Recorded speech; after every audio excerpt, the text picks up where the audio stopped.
Okay, so good morning, everyone. I'm so happy you're all here today. We're going to be doing something a little different. Oh, see, we got more people coming in.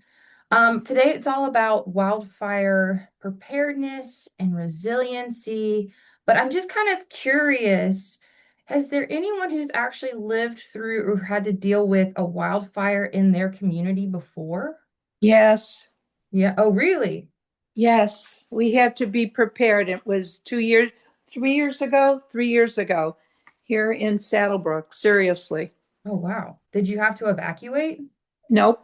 No, but that's still kind of scary. It's called Get Ready. We had prepare, get ready, and leave, evacuate. There was three things that they told us to do. Yes, it was very scary.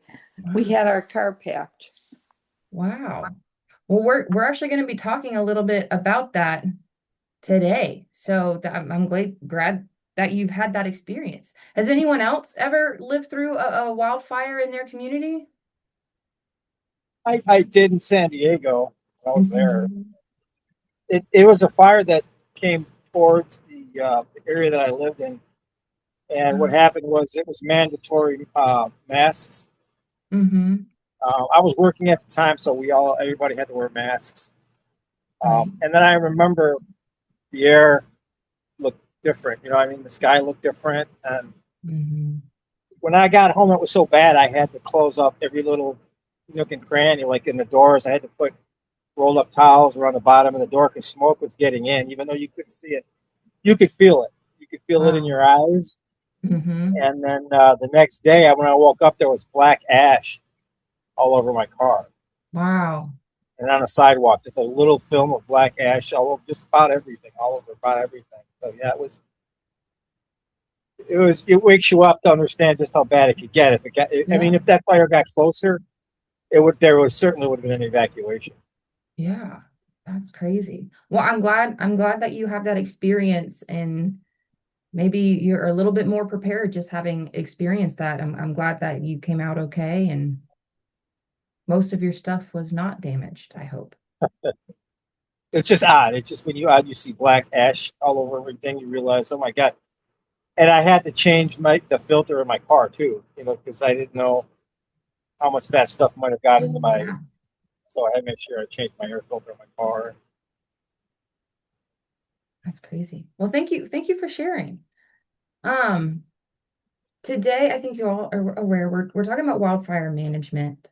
I'm pretty sure everyone here has joined before, but just in case you haven't or you don't remember, I'm Lauren Delashaw. I'm the program coordinator for the foster grandparent program down in Pima and Pinal County.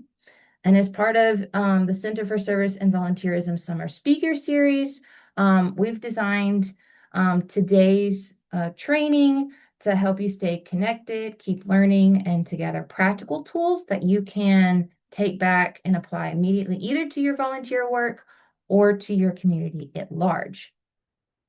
Before we dive in, our guest speaker, Mark Adams, was or is still a firefighter from the Flagstaff Fire Department.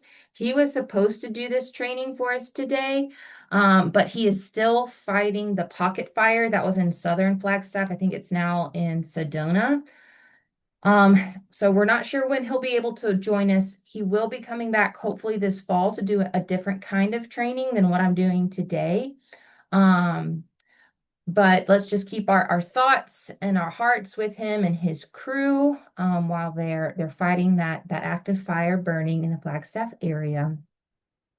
And though while we're disappointed we won't hear from him today, we are grateful for his service, for the all firefighter service, and the sudden change of plans is actually a really great living, breathing reminder of why today's topic is so vital. It shows us that emergency situations don't wait for a convenient time on our calendars. They happen fast, and being prepared is a daily reality here in Arizona, whether it's northern or central or even southern Arizona. So, in honor of our firefighters deployment, we're going to shift today's training to an interactive study on disaster resilience. So what we're going to do is we're going to be watching parts of a PBS Frontline documentary called Fire in Paradise. This film chronicles the 2018 campfire in Paradise, California. It was one of the deadliest and most destructive wildfires in California's history. And because we want this to be a conversational space, we're going to play this documentary in segments. And at the end of each segment, I'm going to pause the video so that we can discuss what we saw, reflect on how it impacts the vulnerable seniors and children that we serve every day. And just as normal, the three guidelines for today is apply the learning. So keep an eye out for a specific tool or an idea that you can take home with you. Let's respect confidentiality. If you do choose to share a story, just remember that this session is being recorded. So please don't share names, school names, or any identifying information about the people that you're sharing a story about. And let's keep it neutral. Just as a reminder, AmeriCorps regulations prohibit us from engaging in any political or religious activities. That means we can't advocate, lobby, or, and I always say this word wrong, prophesize. We can't preach our religious or spiritual beliefs to each other. For more information about these policies, you can always just double check your volunteer policy manual. But thank you all for connecting today. I'm looking forward to it. I kind of put this training together, so please let me know what your thoughts are at the end. So let me see if I can pull this video up because we're going to go ahead and dive right in.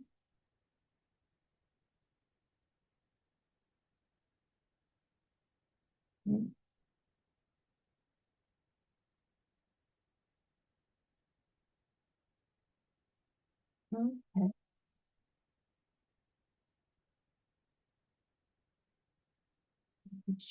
Can you see the YouTube screen? It's just a black screen right now.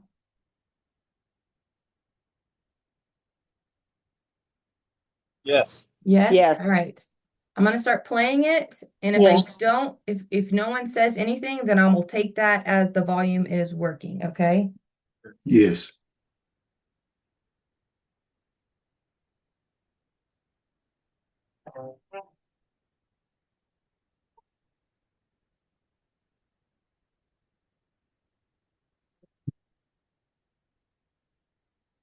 Right.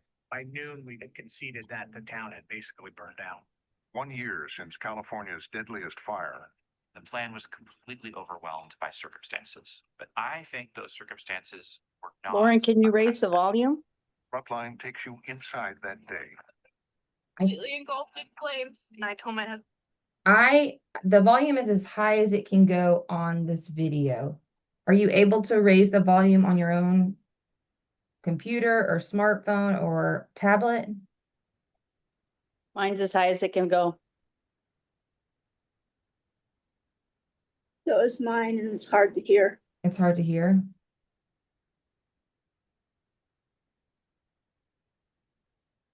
Let's try this. And then I'm like, I can't run through fire. And he said, you're going to have to. Is that better? That's better. That's Yeah, better. better. Thank you. Yes. Exposing the new dangers of a changing climate. We just did not anticipate a fire that went 7.5 miles in an hour and a half. I don't think anybody envisioned that happening. Do you think you should have envisioned that happening? I'm not going to answer that question. And a giant power company under scrutiny. Is what PG&E did or did not do grossly negligent? They've been on probation. They violated the probation. If PG&E was an individual and not a corporation, I think by now they would be in prison. Tonight on Frontline, Fire in Paradise.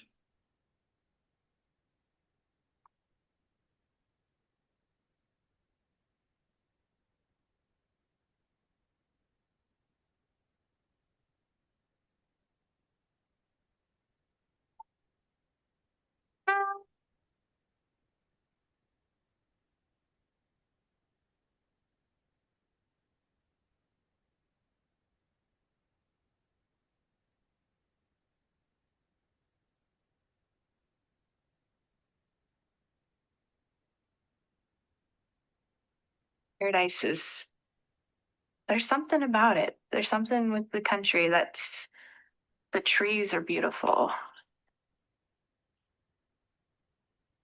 Just living in the mountains, and it's healing to be here. You saw hummingbirds and butterflies. We'd sleep outside under the stars.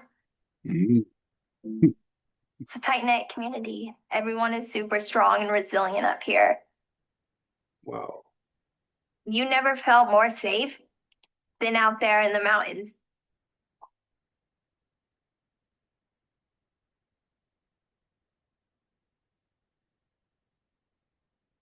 Good morning, and it's red flag fire danger warning is in effect up to 45-mile-per-hour gusts out of the north today. Right now, it's 57 degrees, humidity down to 19%. I woke up early the morning of the 8th. The wind was very strong. Pine needles were hitting the roof. It's a metal roof. And in my half asleep state, I thought, is it raining? Anytime you have the winds coming with no rain, it's very nerve wracking. And we were getting so late in the season, we were just critically dry. It was just like, please, blow in a storm. You know, every now and then I like to wake up early and make the guys breakfast.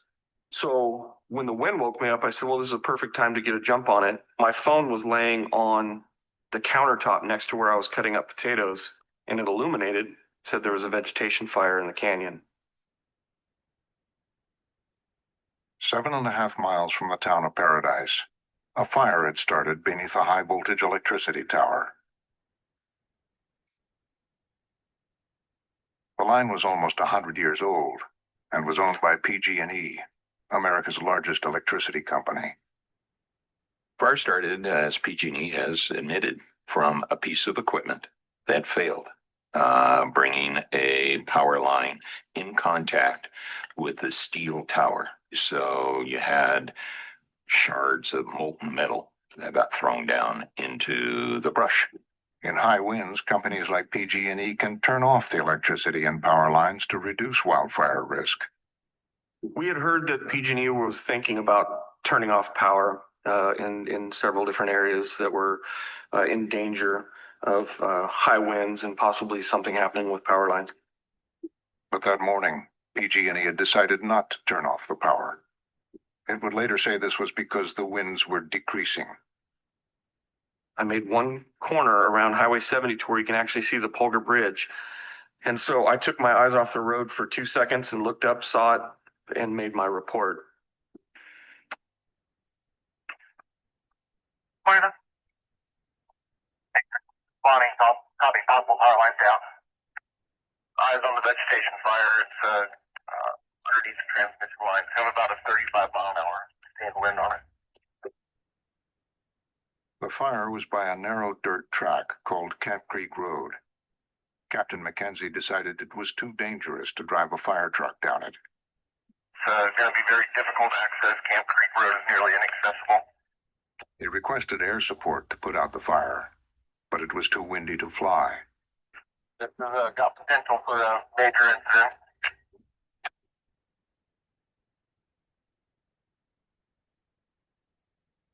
It was a very sinking, very uncomfortable feeling seeing where it was at, and seeing how small it actually was relative to where it was at. It was a manageable looking fire if I could get to it. So. But you couldn't get to it. Couldn't get to it.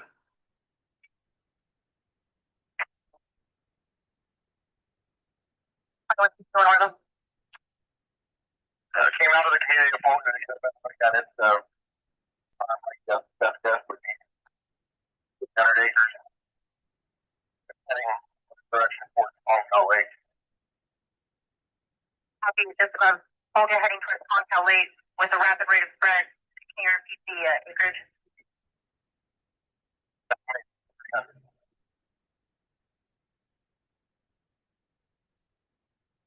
The fire was spreading towards Concow, a remote settlement of around 700 people about halfway between where the fire ignited and Paradise. And got a couple phone calls from other chief officers asking if I was paying attention to the radio. I think like a lot of people didn't really take it too serious. We get a lot of fires up there. I told them, it's cold, it's in the 40s, it's November, it's a nuisance fire. And the incident command post was set up at the hardware store at Yankee Hill. And so we were preparing to defend Concal and contain that fire.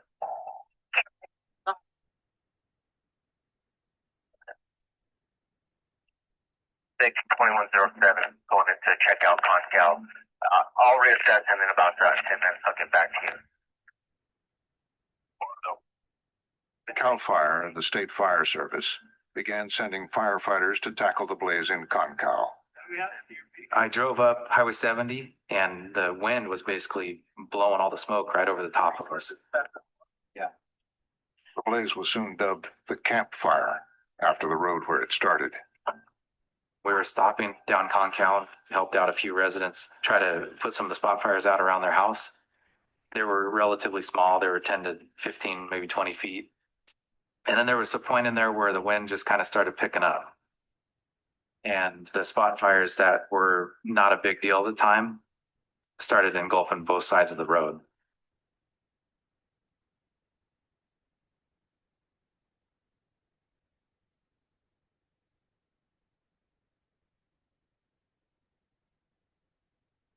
My pops have been in Concal ever since I can remember, before I was born. It's always felt so special. It's at the end of Concal Road, and like the top, we always felt like nothing could hurt us there, and it was home sweet home. 21-year-old Jordan Huff often visited her granddad, who lived on his own on a small farm. He'd grow pumpkins for the grandkids, so in October when they were ready to harvest, we'd have jack-o'-lanterns to carve, and they were Papa's pumpkins, and they were bigger than any ones you'd seen. My pops lost his leg in a farming incident, but they're stubborn mountain folk. He was always outside working when we showed up, out in his wheelchair working away.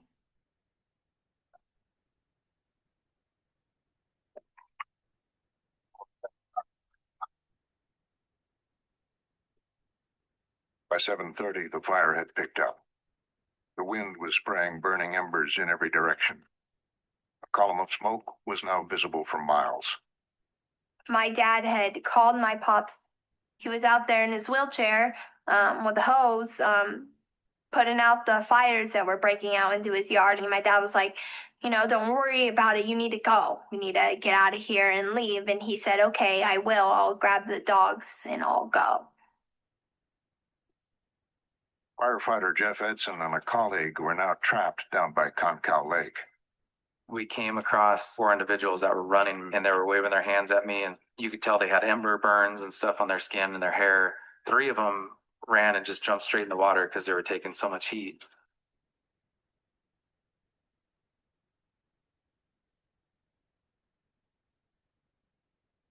Waiting to shut down Highway 70 and then stand by for additional resource order. At the incident command post, Chief Messina was aware this was becoming a major fire. But with firefighters in Concal trapped and aircraft unable to fly because of the wind, he didn't know how fast it was moving. We typically get our fire intelligence, what the fire's doing, how fast it's spreading, from our own line personnel, firefighters. What was different about this day, it was the fact that as soon as our firefighters engaged, they went right into rescue mode.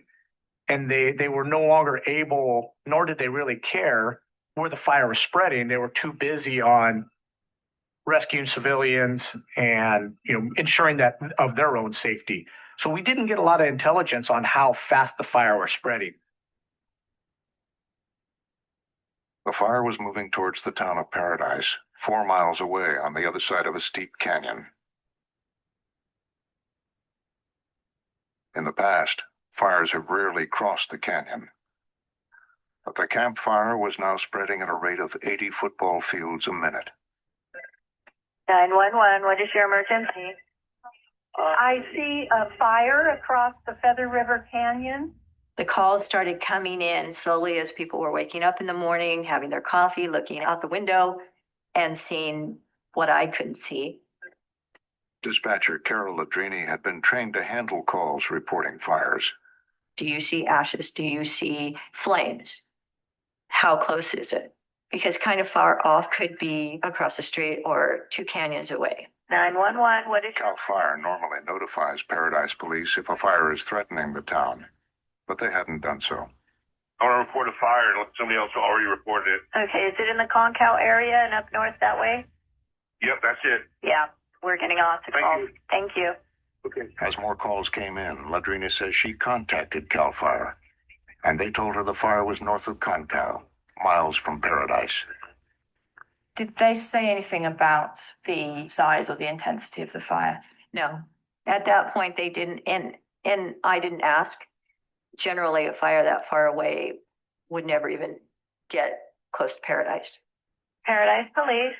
Hello, can you tell me if there's a fire in the canyon? There's a fire that's north of Concal up off of Highway 70. It's just creating a lot of smoke right now.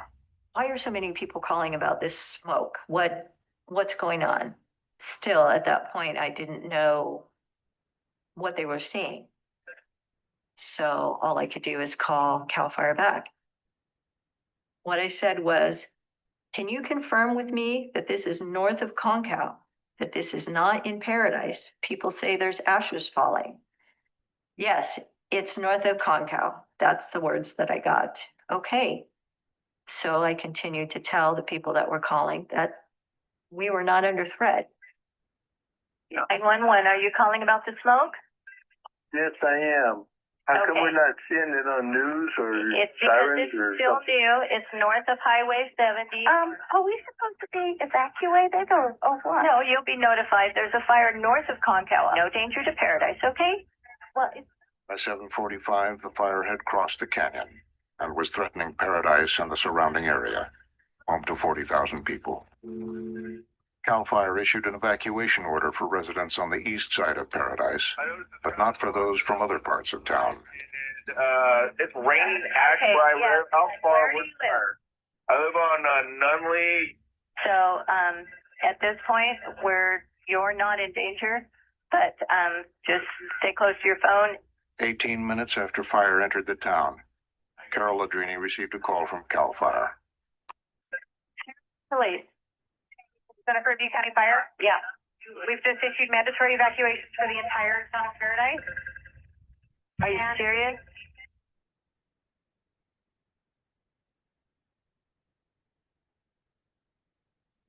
Okay, let's pause it right there.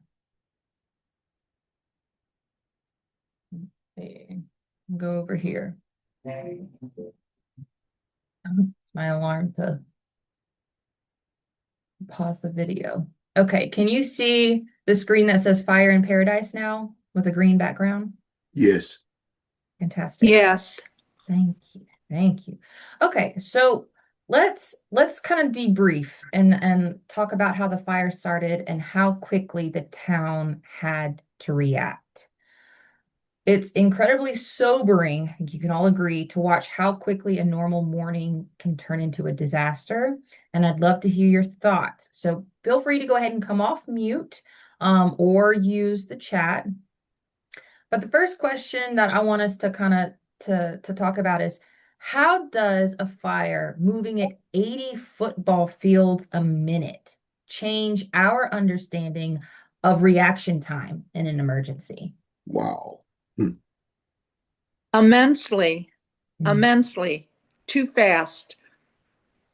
Absolutely. It's also Yeah. nerve-wracking to hear such a thing that's happened in your community. Yeah. High winds were just fueling that fire, you know. The higher the winds, the worse the winds are, the worse the fires are. Mm-hmm. I think that besides the wind, there seems to be a lack of communication between the fire department, the police, and the 911, and I just think there seems to be a lack of continuity there. I just feel that they were not, the last phone call that received from 911, it just seemed like it was getting closer, and then they were saying, "Oh, it's just smoke." I think Mm-hmm. that's false information. I mean, they didn't have the correct information. Mm-hmm. And Yeah, let's dive into that a little further. Thank you, Rachel. That's a great segue to the next question. Anybody else have thoughts about what stood out to you about the initial 911 calls and the dispatch centers trying to figure out if the smoke was actually a threat? I think it was just happening too fast for Yeah. everybody to catch up with each other. Yeah, I agree. Yeah. Well, smoke can be a problem too if you can't see where you're going. Yeah. Right. And it burns your eyes and you can't breathe. Mm-hmm. So I thought this it was is a good point that the fire or the 911 dispatcher said that when you're communicating with people, one person's, oh, it's, kind of far off.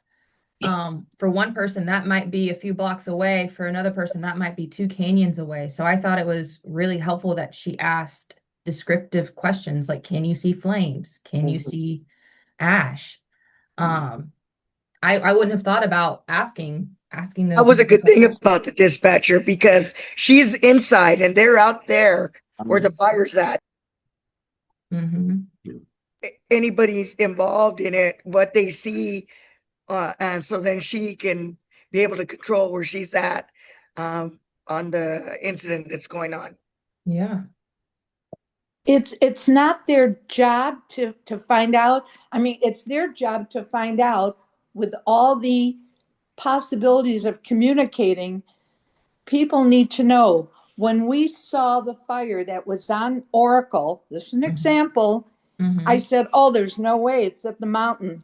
Well, hello, it rushed down and it got to the brush and it got to an area where Catalina started, and all I have to do is hop over the little ridge and it's all over. And you don't have much time. You have exactly, what did the fire department say to me? He said, you've got 20 minutes to get ready. Wow. I have to tell you, our cars were packed, but I got to tell you, it looked far away, but then they called us back and says, it's under control, and they got it before it reached the ridge. There's a ridge here. I didn't know. You have to be aware of exit routes. I'm being honest with you. I never knew this in my lifetime. I've never had to be indulged with fires before until I moved to this town. I have never seen a quick reacting force. Our fire department was so on. I have to thank them. I mean, they scared me to death, but I got to tell you something. They came around to everyone's house here and made sure that you put down your animals, and if you're disabled, you have to put that down on your door. But guys, honestly, for all of us, even at the schools, it is so important to know an exit route in your mind. Look around your environment and see if you have to escape anywhere. You have to make sure you know where to go and how to go. Yeah. Thank you, Rachel. I'm starting to think you had a sneak peek at my questions because that's another great segue to the next question. This is Lorraine. I'm going to share something. At school, that's why we have fire alerts. We have fire drills. The school has your drills, and the principal comes out there and says, okay, we did great, we did bad, we need to improve. Whatever the situation is with the time of reaction that we have, to the fire drill, our principal will tell us, we need to improve or whatever. Yeah. Just thought I'd share that. No, thank you. Has anyone else ever had to evacuate or react quickly to an emergency? It doesn't have to be a house fire. It could also be like a flash flood, but something like that needed an emergency evacuation. And if you have, what did that split-second decision-making feel like? Well, back in Minnesota, we used to have tornadoes, not fires. Yeah, we also have tornadoes in Alabama. So I'm also with you, Fran. I'm more familiar with that than fires. And in Northern California, living in the Bay Area, you have to be aware of earthquakes. Oh yeah. Yeah. Oh, yeah. So My daughter twice had to pack up stuff and go live in a camp for a while when the fire was near their home. And she was saying how distressing it was to live that way in a tent in a camp. And so she went and got herself a a camper for the back of her pickup so that wouldn't happen next time, and she would leave it hooked up if she wasn't needing the back of the pickup for something else. Oh wow. Yeah, it was pretty distressing and terrifying for her, and it was difficult when there really aren't provisions for the animals. And just she sold that house finally. Yeah. She Yeah. didn't want to go through that anymore. Understandable. So You mentioned it felt stressful and distressing. Is there any other feelings that come about when you have to make a split decision, a split second decision like that? Fear. Fear. In my neighborhood once, this wasn't due to fire or anything, but we had to evacuate and we had no time. It was immediate because there was a bomb threat. A neighbor had threatened with a bomb. So we had to leave with no notice, just get out now. Wow. That's terrifying. When a fire is traveling at 80 football fields in a minute, that's faster than any human can run. Combined with the dense smoke and the inability to breathe and think properly, panic sets in. Panic. That's another good word to describe it. Yeah. Okay, 80 football fields a minute. Goodness. I know, that's kind of mind-boggling to think about. And a football field is a little bit more than 100 yards long. 80 a minute. Wow. Do firefighters get hazardous duty pay when they're fighting these fires at this intensity? That's a good question. I don't know the answer to that, and I would guess that it might depend on that fire department. I would think so, but that's also the nature of their job, so I'm not sure. Yeah. That's a good question to keep in the back of your head for when Mark does come back and he's able to give us the firefighter's point of view. Yeah. Okay, let's keep going. Is there any other thoughts that anyone wants to share before we keep going? Because I know this can be kind of a heavy topic, especially because this is a very worst case scenario. So I'll make sure everyone has a moment to say what they need before we move on. Okay, all right. I'll go back over here to screen.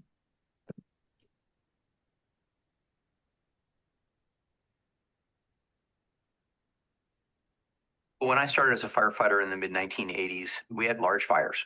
You know, it wasn't uncommon, and we may be at a large fire for a week or two, maybe even a little bit longer. But then the periods would subside, and we would go back, we'd regroup, and we'd get ready for the next round. Now, in the current fire environment, the season is much longer. The summer is much hotter, drier, less humidity, and typically our winters have been on the lower end of average.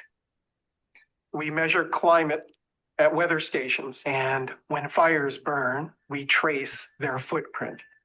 Those types of analyses have shown that human-caused climate change has doubled wildfire since 1984 across the western United States, above what would have burned without climate change.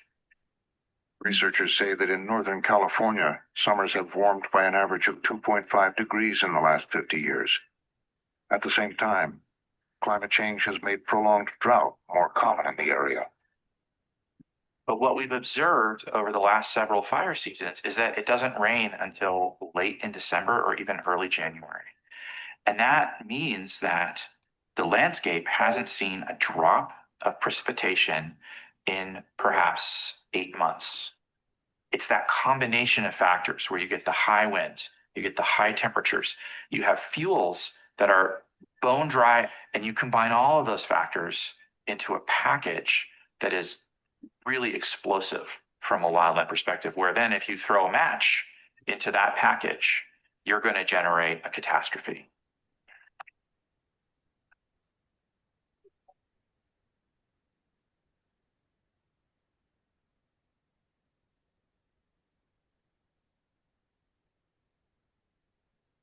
I was dispatched to a fire down on the east canyon edge. So I slid my body camera on and went behind the house. I could hear a roaring, and I could see flames coming up from the canyon that were probably 30, 40 feet in height. I've got the fire up to the house. The flowering. Fire was now established on the east side of Paradise. Police went door to door to make sure people had left. Affirmative.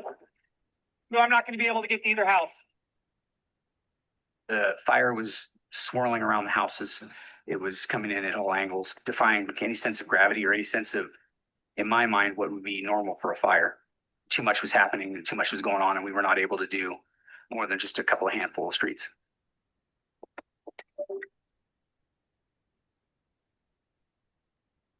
Sergeant Pickering made his way to Paradise's largest building, Feather River Hospital. My husband texts me and he says, "Hey, there's a big fire." And I said, "Huh." I said, "I didn't see anything. Where is it coming from?" He goes, "Out of Concow." And I said, "Okay, well, hopefully it doesn't cross the canyon because then I'm going to have to evacuate the hospital." And then we saw the orange glow through the patient's rooms.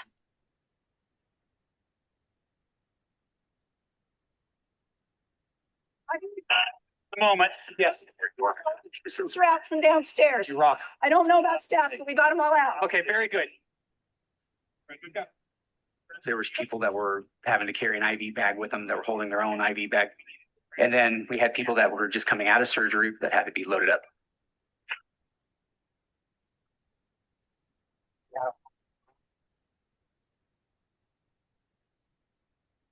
Doctors pulled up with their SUVs and were putting patients in with doctors. Perfect. Are you helping get people out of here? Yeah. Okay.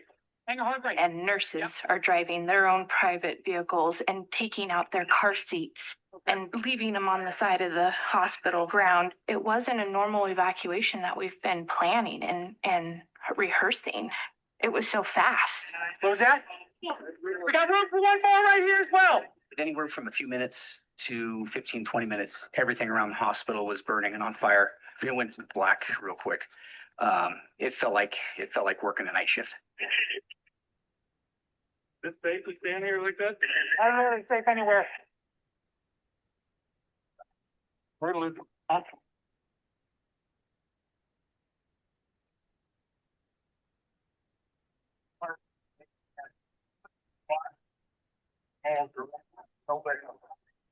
Sorry.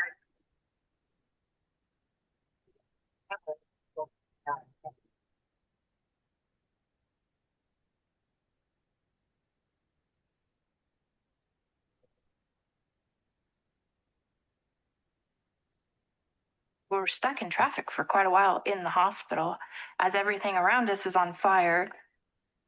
Got no cell service. Our radios are here. Yeah. I don't know what we're gonna do, man. There's nothing we can do. They got to get the roads clear. Well, where's the fire department? Where's the hoses? Why isn't anybody putting these fires out? You know, it was so confusing. Completely blocked westbound, completely blocked southbound. What? It's right here. It's everywhere. We are 100% surrounded by fire. I assumed that the fire was right there next to me. I didn't know at the time that the fire had jumped all the way into Paradise. Nobody said anything to us. Nobody said, "Hey, all of Paradise is on fire."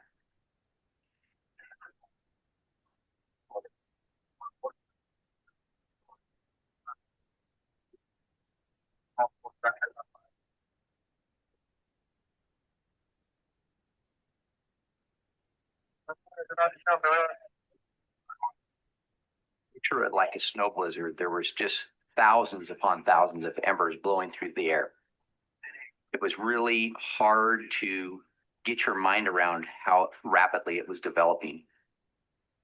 In less than an hour, the fire swept across the town of Paradise, overwhelming the firefighters' efforts to stop it. Smoke, whirling with burning pine needles and pieces of houses, turned day to night. an area would catch on fire, homes would catch on fire, generating heat, which would throw more embers. That would start another fire. And those winds can push those embers a long ways. And it just kind of perpetuates into one big fire at once. There was no flaming front. In a typical fire, the smoke travels straight up, where cooler air puts out most of the embers. But in this fire, winds high up to 100 miles an hour were blowing the embers sideways. The wind aloft that lofted the embers was a lot stronger wind than the wind at the surface. And that's what allowed it to throw fireballs all over our town. I think that's what differentiates this fire from the other fires, that they all had a path. And this one didn't. It really didn't. It had paths. It had a lot of paths. And they were all happening at the same time. Oh my God. There was like no sirens or warnings or anything. No one telling anyone for sure what was happening. So we're like, oh, let's go check it out. We just get in the car and we can't even pull out because there was cars all the way down. You couldn't even get on the road. Jordan Huff was trying to leave with her boyfriend along Paradise's main road, Skyway. Oh, there's a power line in the road. Everything was red. Everything just seemed like panic. Feel the heat, dude. I'm literally so scared. I really want to make it. I started freaking out because the fire's coming at us and I didn't want to see it. I didn't want to feel it. Like, I didn't want to be there. I just kind of wanted to disappear because I couldn't believe this was happening. Holy. It was suffering moving that slow. Like, I didn't understand why not everyone was flooring it. Like, we were all about to burn alive. Like, why is it everyone like full speed ahead? Like, why are we stuck? Like, why? How?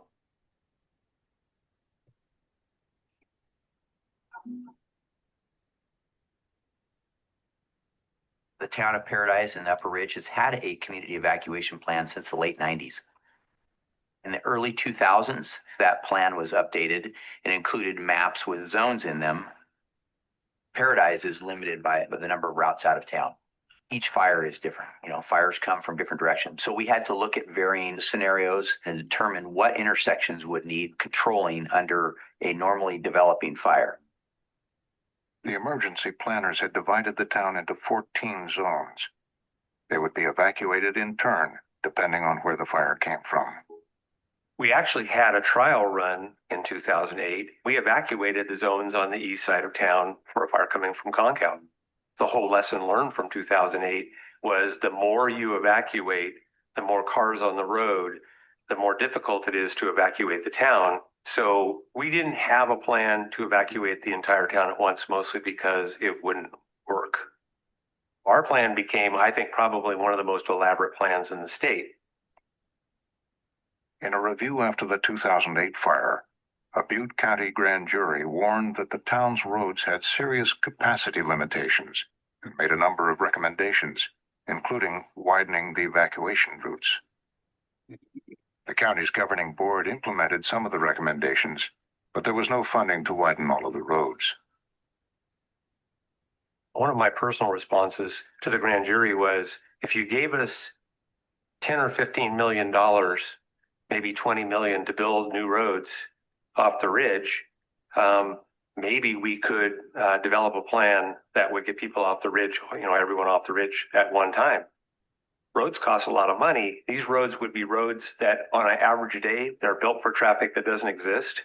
And then you say, we're going to build 4 lanes that aren't going to be used except once in a half century. Yeah, that's going to be a pretty hard ask to make. County, it's doing good to open up both lanes and get everybody out. Pearson and Sawmill need to stop all traffic. Please, just keep this. There were now over 350 firefighters in Paradise, but with burning embers causing new fires all across the town, there was no clear front line for them to fight. We conceded, I can tell you, it was 9:23 in the morning. We conceded that maintaining the evacuation routes and civilian rescue was our only objective that day. And there was no orders given that contradicted that.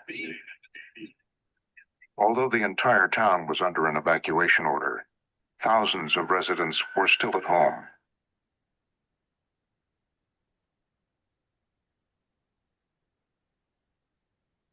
My mom had me at 41. For many years, we were like best friends. We'd rent out Redbox movies from Safeway, which was right next door, and hang out, and I could tell her anything. 25-year-old Christina Taft and her mother Victoria lived in Central Paradise. I wasn't thinking it was that serious at first. And then in the shower, I started to smell smoke. I was definitely panicked. I thought it could all like burn. I told that to my mom, and she didn't want to listen to the negativity. We weren't really like arguing. It was just kind of like I was saying stuff and then packing up everything I could into the car, like so it was completely filled in the trunk and the back seat and just with the front seat, for my mom.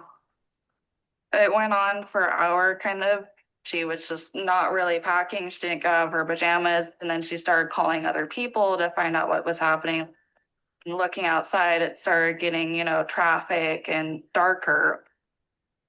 I just didn't know what to do. Like it was either I leave or I stay and risk my own life. And I had a life to live. Like I told her that, like, I have a life to live. And she was just kind of like talking to people on the phone and they weren't telling her leave.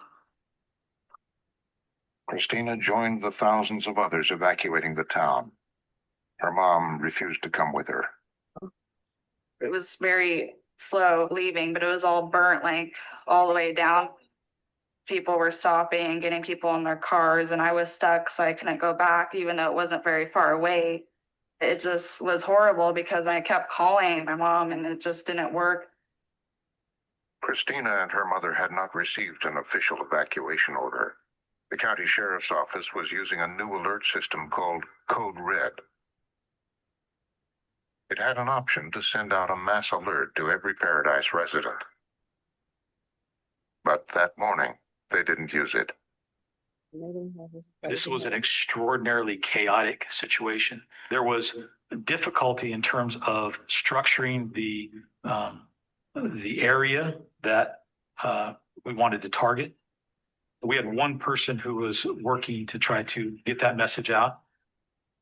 I can assure you from the standpoint of the sheriff's office, nobody was waiting around to notify people. It wasn't as though any delay was calculated or intentional.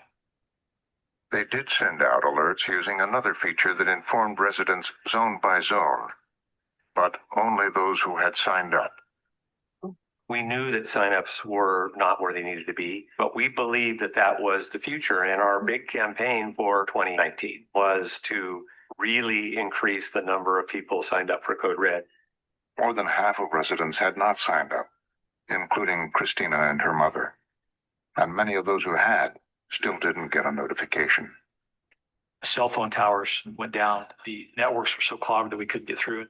It was an event that literally outpaced all of our resources almost immediately, literally outpaced all of the planning that had been done prior to this. And ultimately, people have to be responsible for their own safety. The best person to craft an evacuation plan for you is you.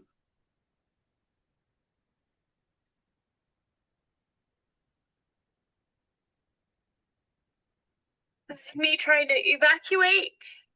Pence Road is on fire. Everything is burnt.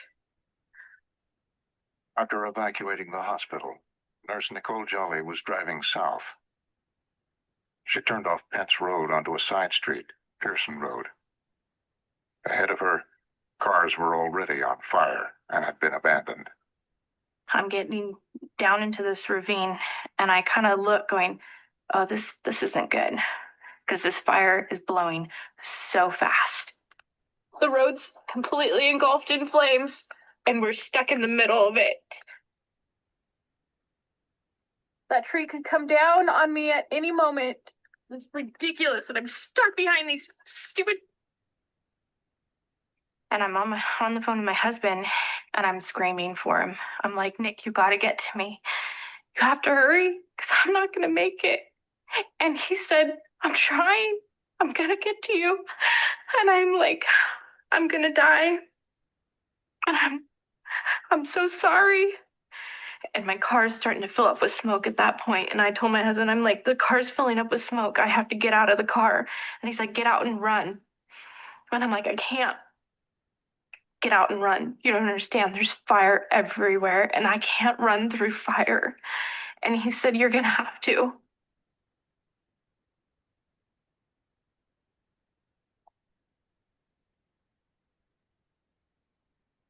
Town of Paradise, almost more than any other town that I've heard of, had really thought about the issue of fire and evacuation, and they had a plan, and the plan was completely overwhelmed by circumstances.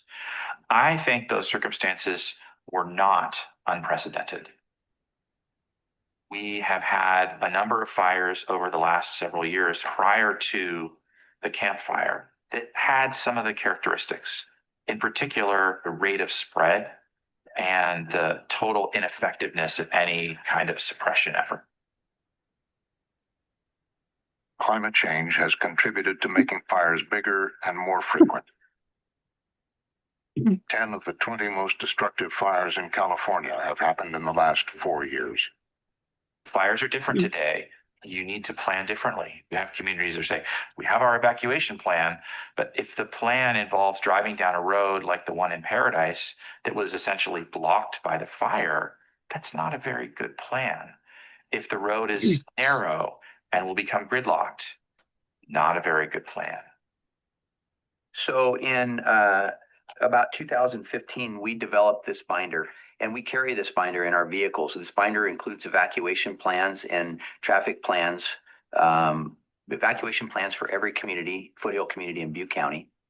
Why, given that there have been very fast moving fires before, was it not part of the planning that it might be a possibility to have a fire of this speed and intensity?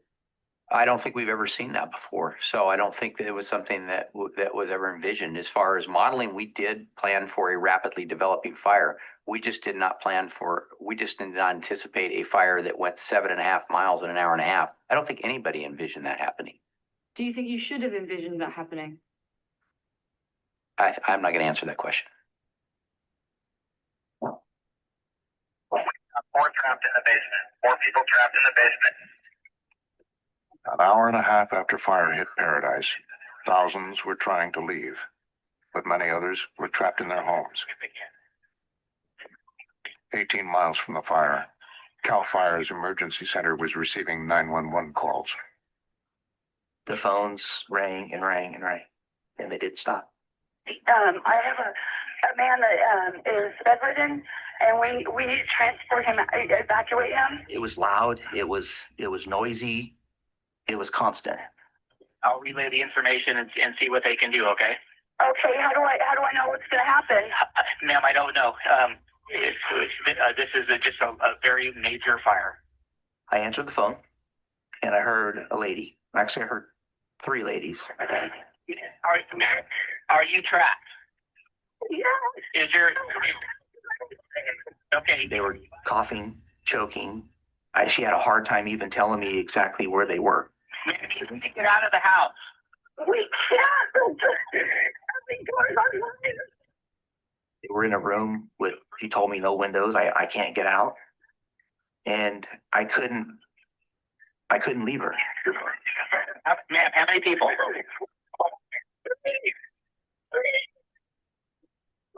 We're trying to get some help over to you. I started getting real staticky, and I had no response. I was talking to myself, and after 9 minutes and something, the phone went dead. I just couldn't help her. And I just had to hit the next answer, the 911, and start all over.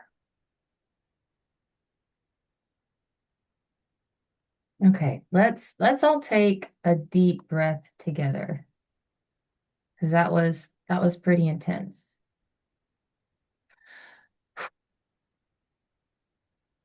And scary.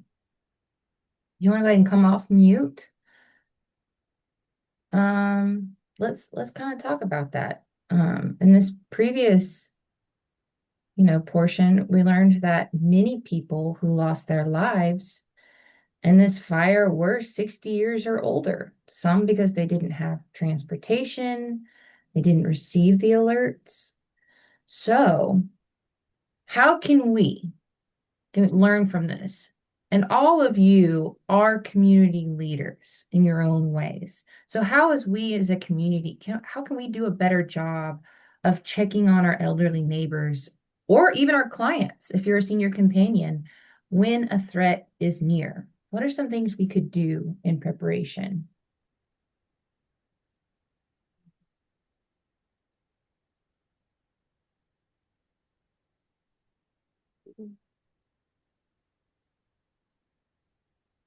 Can y'all hear me?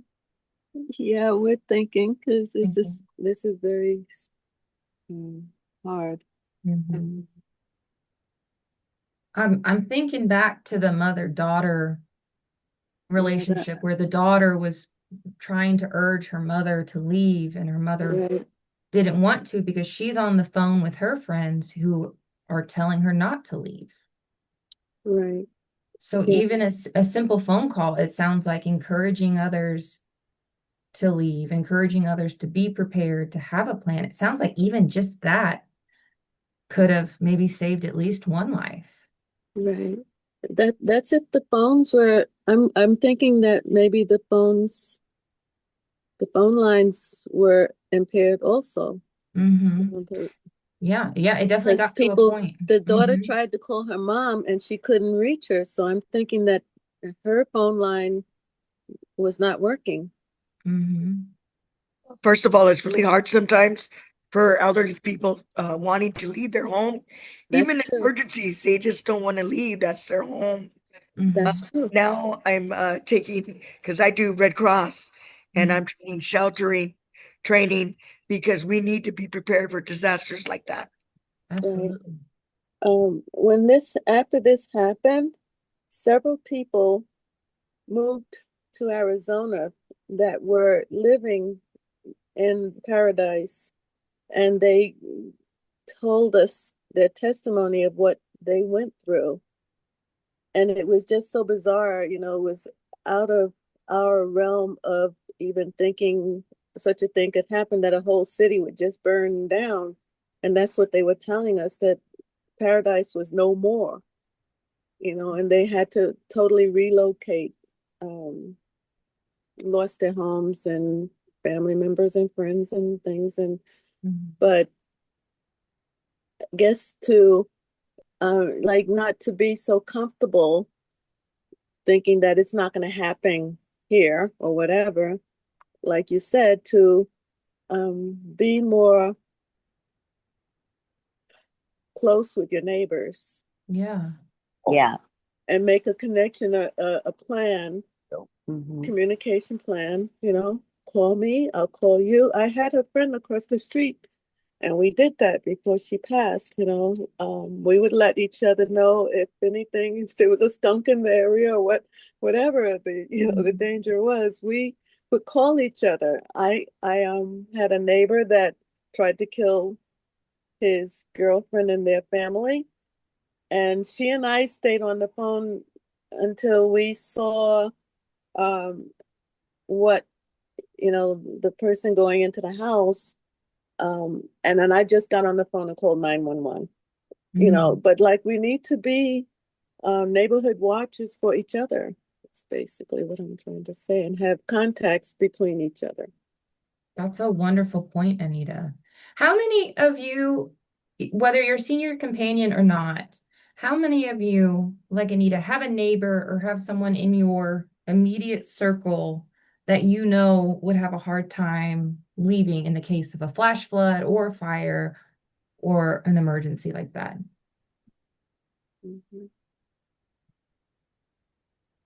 My client definitely would. 96 years old. 96 years old. Wow. Yeah.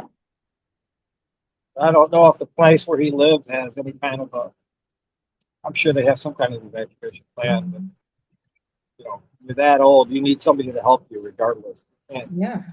he wouldn't be able to do it by himself.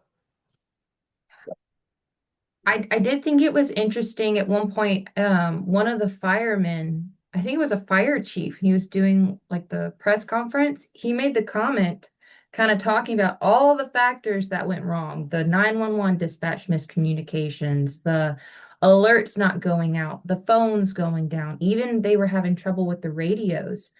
And so I think it was kind of a point that he was making of you can place the blame on all of these external, you know, systems that you rely on, but at the end of the day, you are your best escape plan, right?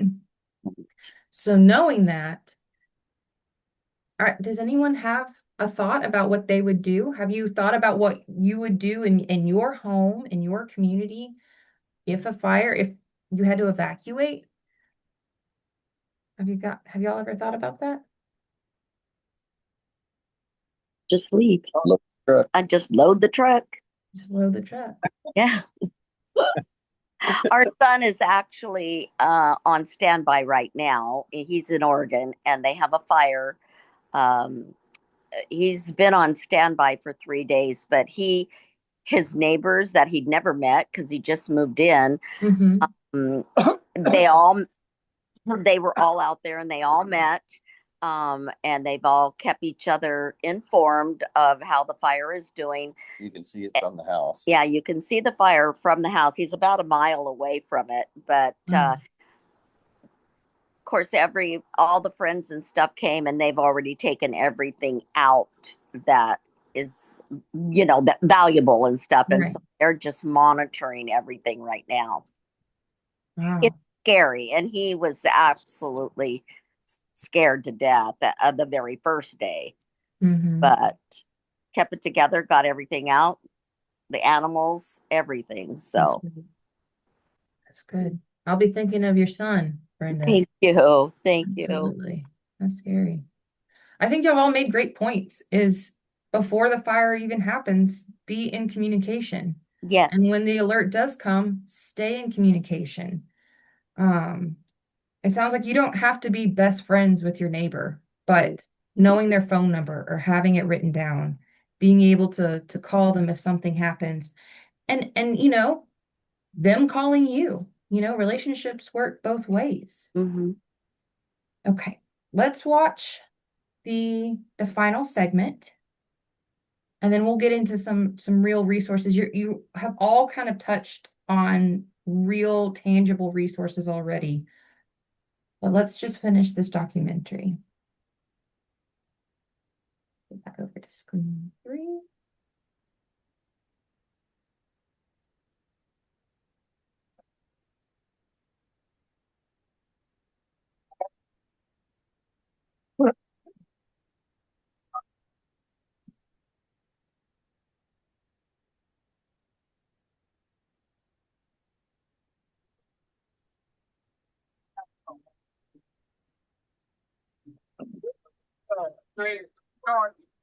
I'm coming. Yeah. By mid-morning, firefighters were trying to make it down the road where Nicole Jolly was stranded. The temperature at the center of the fire was now around 1,800 degrees. Oh, Lord. Why are these people here? You need to get them out of here. I'm running up this hill, and it's a pretty steep hill, and I couldn't see anything, and I'm putting my hand over my eyes, and the flames are just hitting the side of me. I just was thinking, please let there be a vehicle or something that I can jump into, because I was so hot at that point. And I ended up touching the back of a fire engine, and I'm like, oh, yay, a fire engine. I sat in the center and we were stuck and we were stopped. And I'm like, why aren't we moving? And he's like, well, there's cars on fire all around us. Like, we're in a fire engine. This is what this thing is built for. You know, this thing's meant to go through fire. No, these things are not meant to go through fire. I could start hearing a distress call for air support. and you could hear the urgency in their voices on the radio. I remember it being pitch black outside and zero visibility, and knowing that that was impossible. I answered him back inappropriately, using his first name. I said, "John, where are you?" Determined to get to his colleagues, Joe Kennedy drove a bulldozer through the flames. We're hearing this noise coming up behind us. It was really loud. It was this clinking chains. You could hear it was like thunk, thunk, thunk, thunk, thunk. I started taking fully involved vehicles and moving them away the best I could. And he's flipping them over, and it's just a miracle. And he cleared this way for us. What happened on Pearson Road, we don't train for. They don't teach us how to move fully involved cars. They teach us how to avoid that. There were several times where it crossed my mind that this was a very bad idea. But people were counting on me to keep going and not stop. Joe Kennedy managed to clear the road so Nicole and the firefighters could get to safety. He continued working for another 24 hours. He kept saving people on that road. No AC, no fire blankets, just glass windows in the middle of this inferno. The fire had now burned around 20,000 acres and was visible from space. Mm. 2154, 23.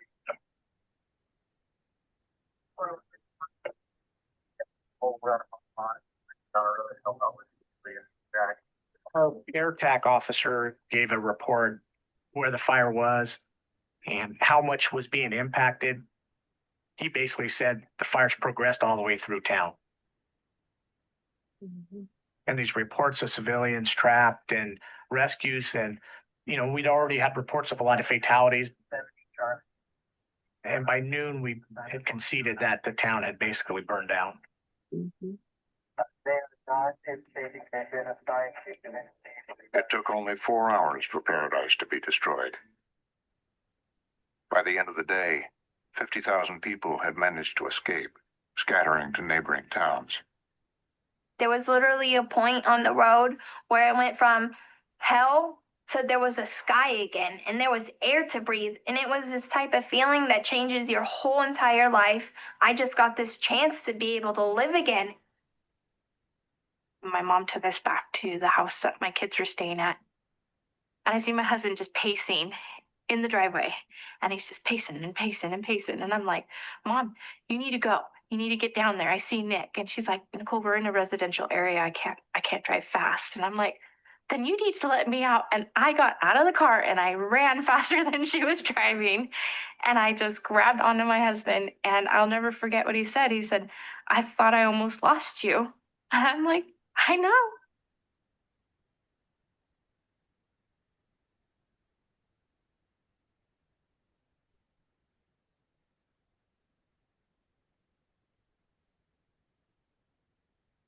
A week after the fire started, more than 5,000 firefighters were tackling the blaze from the ground and the sky.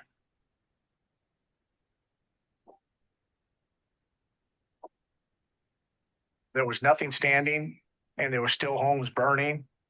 Power lines were down, cars were burned, they were still burning. It looked like a war zone. It looked like bombs had been dropped on the town. It was heartbreaking to me. I grew up in that town. I graduated from high school in that town. I was the fire chief in that town and honored to be the fire chief in that town. And it was heartbreaking to see.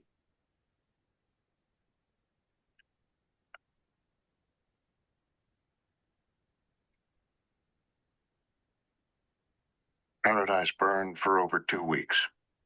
Finally, the first winter rains came and put the fire out. It had burned 153,000 acres, an area the size of Chicago.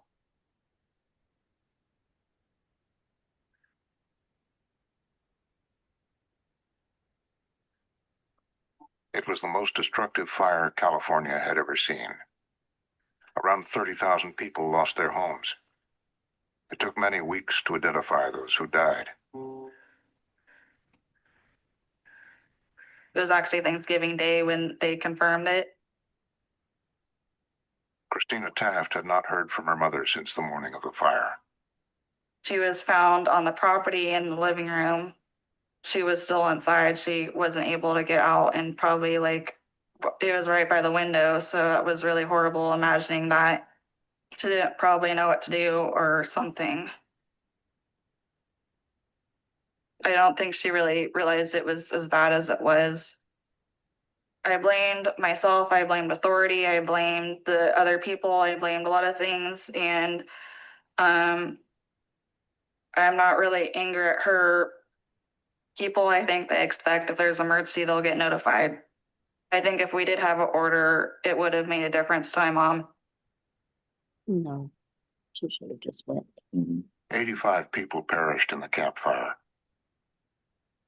The majority were over 65 years old. Some were trapped in their cars, others were still in their homes. It breaks my heart that they got a false sense of security. It breaks my heart that I and anybody else that was answering the phone that day was not able to give them more information, better information, faster information. It kind of snowballs on you. Wow. It was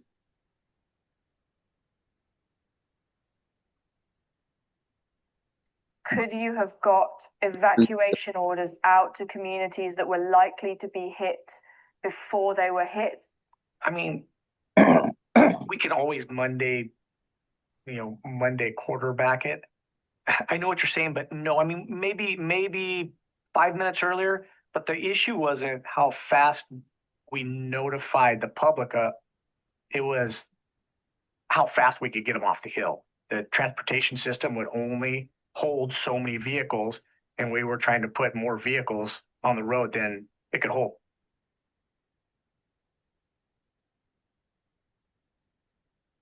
I have no doubt in my mind that if we as public safety agencies had not done what we did, the conditions would have been much worse and there would have been more loss of life.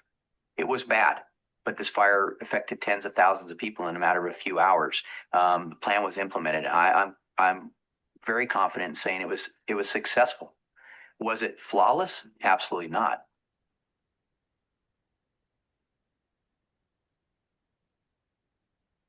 We never gave up hope. We kept looking, and he can't read or write. So we thought maybe he couldn't get in contact with us. Jordan Hoff was waiting for news about her grandfather, TK, who had been up in Concal.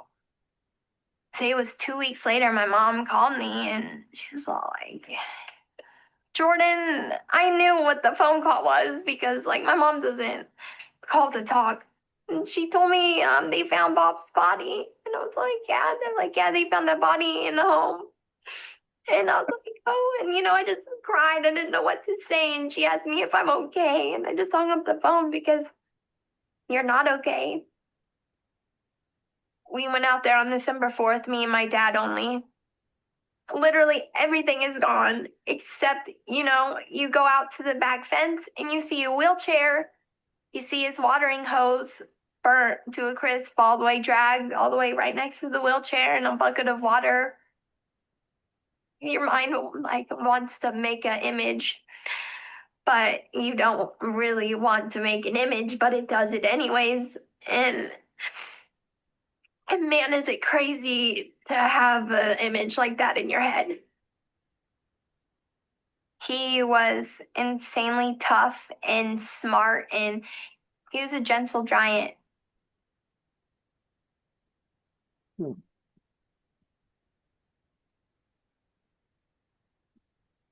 Just going around the community and you see someone that you haven't seen for a while.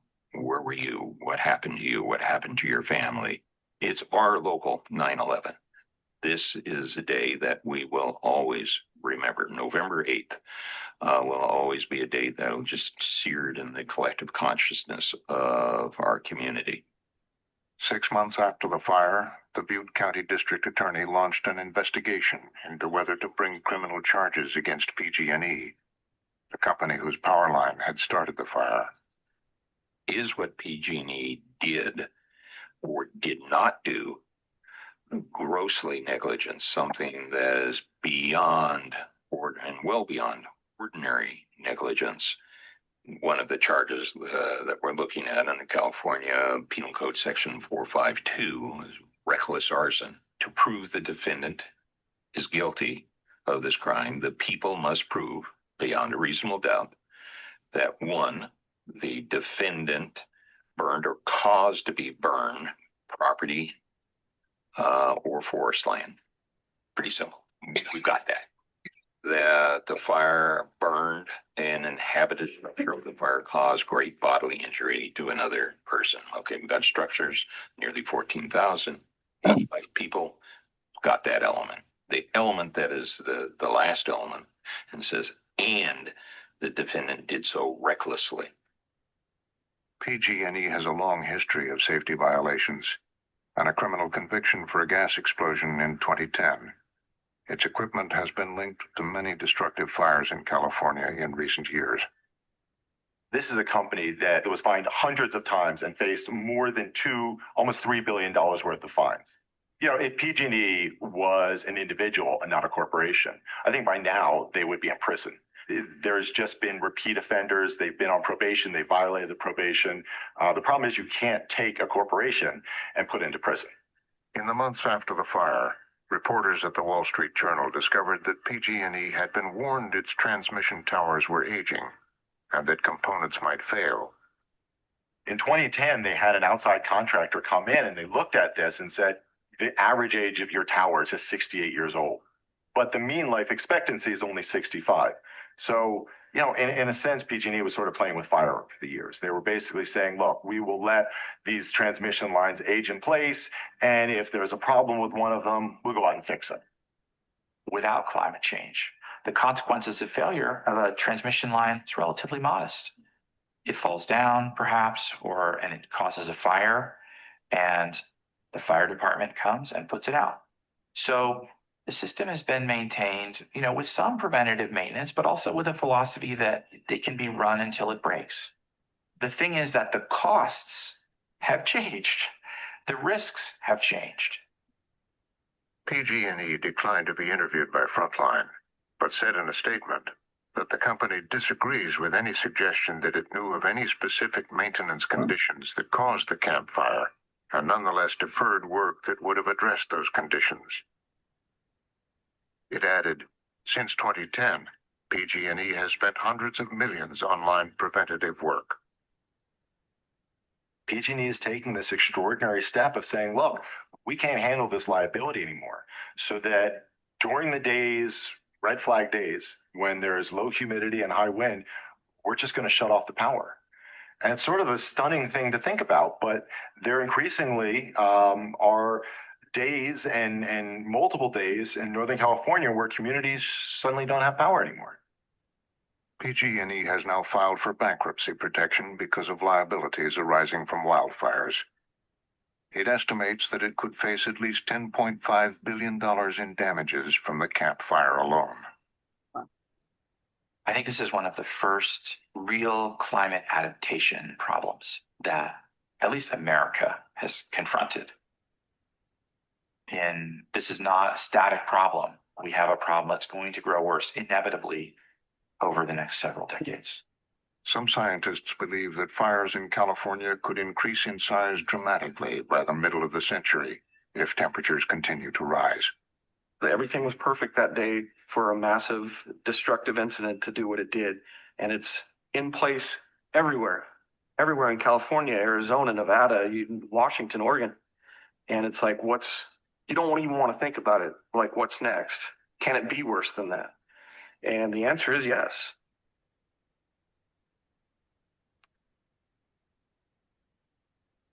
Go to PBS. All right. Go back over here to my PowerPoint. So let's talk about the aftermath of this fire. How uplifting are some of those stories of survival, despite how many people died and structures were damaged or completely lost. Like people dying.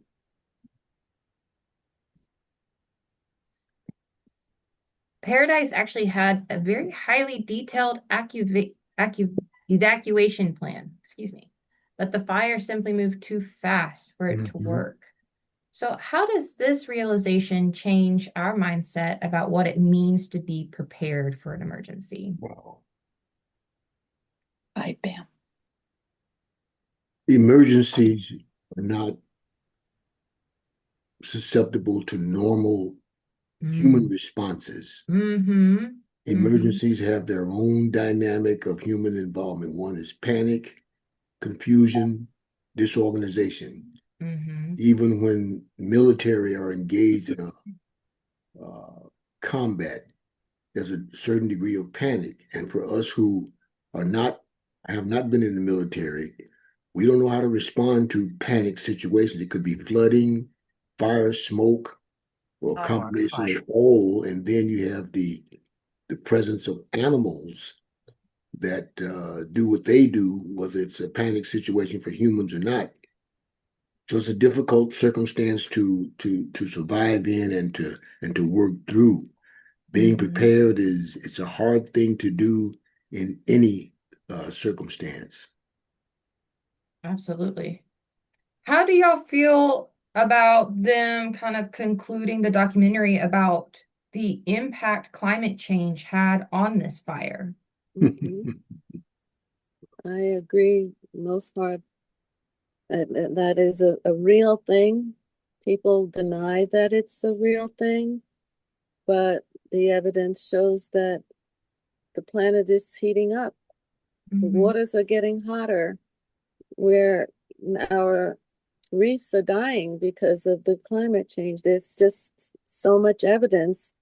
But the thing that I'm hearing a lot is that they don't want to spend that extra money to save a life, and our lives are indispensable. I mean, there's no life that is not important, and I think that there needs to be a flip.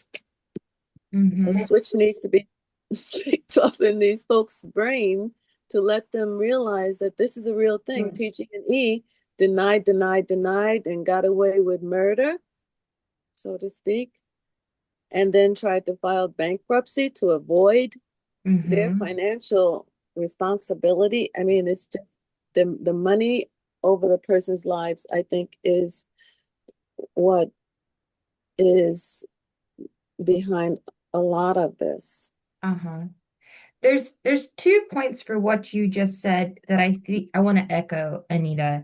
Is the first is when you kind of mentioned climate change, and I think a lot of like popular jargon and what you said is when you talk about the water temperatures rising, the global temperatures rising overall, and I totally agree, but that's not something to agree, that's a fact. But the most real effects of climate change that we see in Arizona, in the Sonoran Desert, in the West Coast, is the changes in weather patterns. That is the most real effect that we're seeing year after year.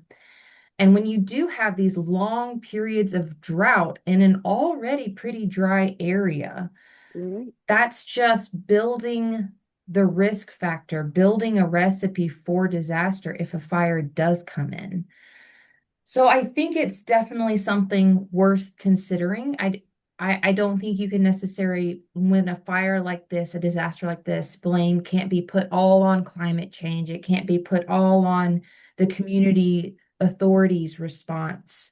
And it can't be put on the power company, because the power company was operating on assumptions that, well, when an old tower falls, when it fails, nothing has happened in the past.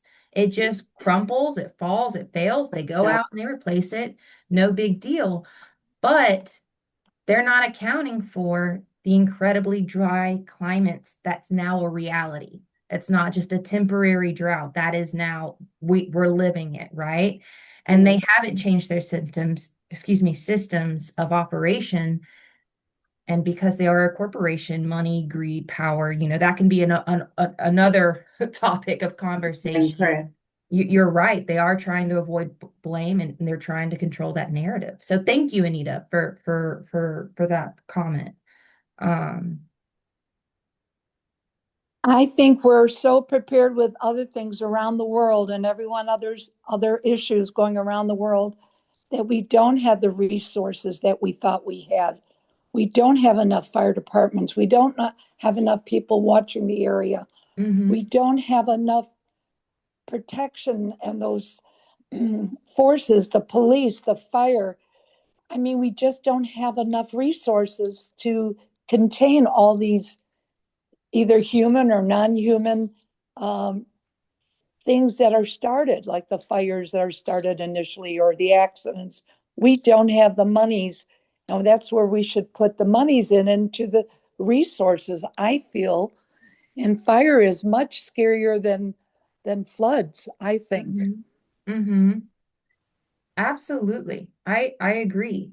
And I think that just kind of like resonates with me in the fact of, you're right, there's a lot going on in world news and local news. There's a lot happening, but kind of bringing it back to our own local neighborhoods and communities, that just really, I think,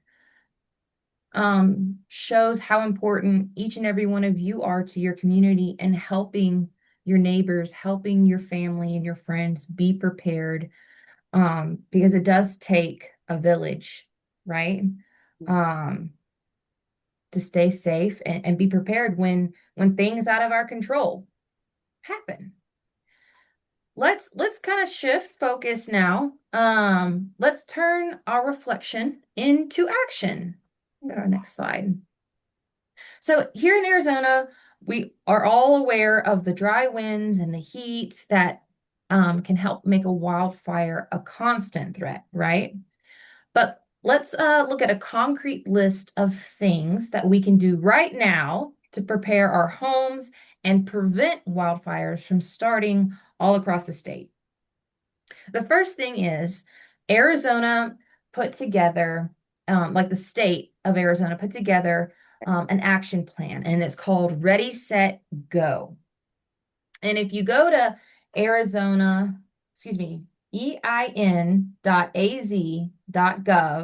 and I'll send this in the follow-up email so you don't have to write it down, /Ready, Set, Go. Let me share my screen. I'll show you what the website looks like.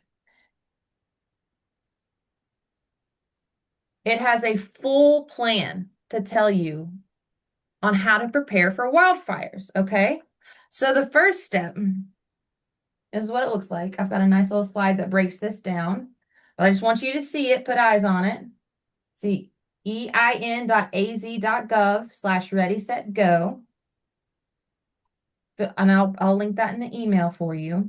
Let me go back to my PowerPoint though, because it's just too cute not to share. So the first step is ready. And Rachel mentioned this earlier. Ready is all about preparing now. This is before the fire even starts. This is when there is a threat, when there's like a red flag or you're in an alert. This is before the fire, right? This is when you are looking up your local county or your local tribal emergency notification system. In the documentary, we learned that they had recently updated their emergency notification system. So that's great homework for all of us today. What is your local emergency notification system? Has it changed? If you're on social media, go ahead and look up your local emergency management office or your sheriff's office and give them a follow. Make sure that's built into your algorithm so you're getting their updates. And also, we talked a lot about communication already. Create a plan for your friends and family and neighbors. Talk about it. Ask them. That's another great thing for your homework today is talk to your circle and just say, what do we do if this happens? Who's got the car? Who's going to come around and pick us all up? Or who's going to call who to make sure that they're prepared and ready? The other part of the ready step is to assemble a go kit. Now, this is not something you want just packed at all times. This is something that you want to assemble when there is an alert, when you're aware that a fire may be coming, or it's really dry and windy and the conditions are prime for a fire in your area. And to remember what to pack in your to-go kit, you think of the 5 P's: people, pets, prescriptions, papers, personal needs, and of course, priceless items. So think about your people, who's in your household, who's in your neighborhood, your pets, all of your animals. Do you have a plan for them? Are they able to be packed up in the car? Prescriptions, make sure you get your necessary medications. Papers, your ID, any other important documents that you might keep filed away that would be really hard to get back if they were to burn in the fire. Personal needs, you might want to pack a little toiletry kit or any other objects that would be necessary if you had to leave your home for a few days. And of course, priceless items. Like I know I've talked to a friend of mine, their house burnt down, and the only thing their mom was able to run back and get was photo albums. That was the only thing that she took from their house fire. That might be something that's priceless to you.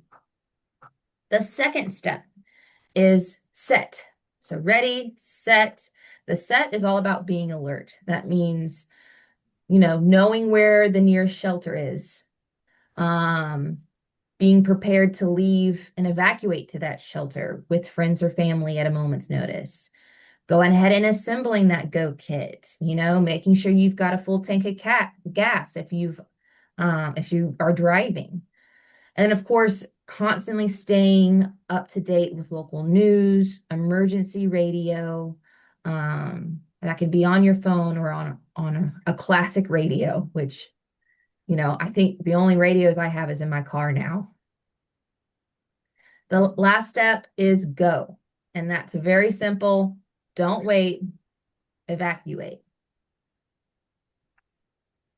Ready, set, go. All right. The second item I want to share is talking about a defensible space around your home. So with defensible space, there's two points to this. There's the 30-foot rule. So if you live in a house, whether it's in a residential neighborhood, a suburban area, rural area, if you're in an apartment complex in your community, take a moment this week, go outside and look 30 feet around your property, okay? Not just the land, but the actual structure of the home or the building. And within that 30-foot rule, you want to make sure that all of the dry brush, dead leaves, and weeds have been cleared away from that structure, okay, for about 30 feet. This includes dry mesquite branches, pines. Make sure all of that has been trimmed away from the home within 30 feet. If you have a propane tank near your home, so like if you have a gas grill or you have an outdoor heater or whatever reasons why you might have a propane tank, or even chopped wood piles, make sure all of that fuel, that's that good fire fuel, make sure that that is at least 30 feet away from your home or your patio.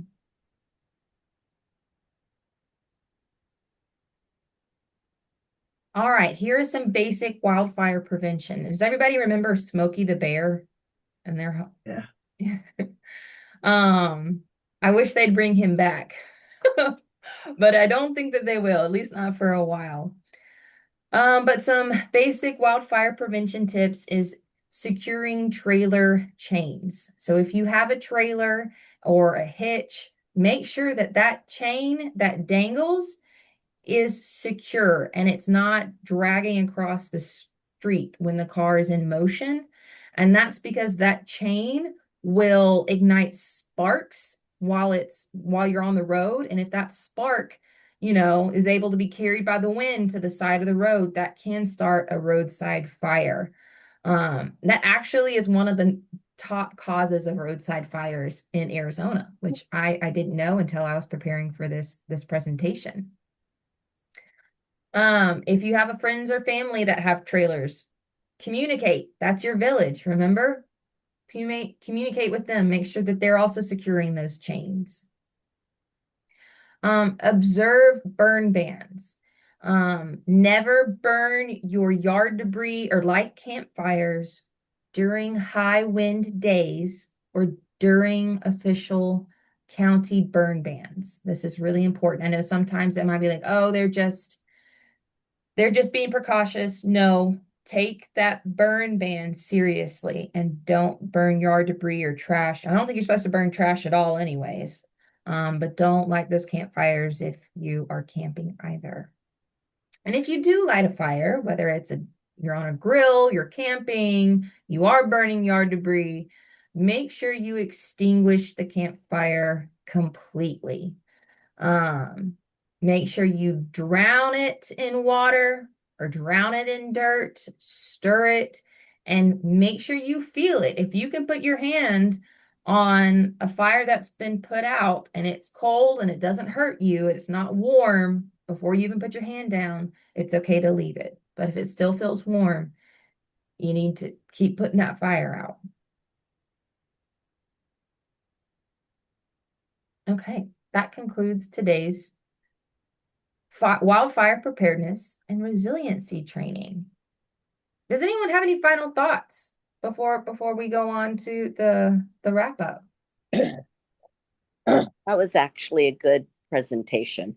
Oh, good. I'm glad you think so. Thank you. Yeah. Well, it's my understanding that most fires are started from human carelessness and human error. So I remember Smokey the Bear used to say, only you can prevent forest fires. That's right. That's exactly it. Or no, that's true. A lot of the fires have started from human carelessness and human error.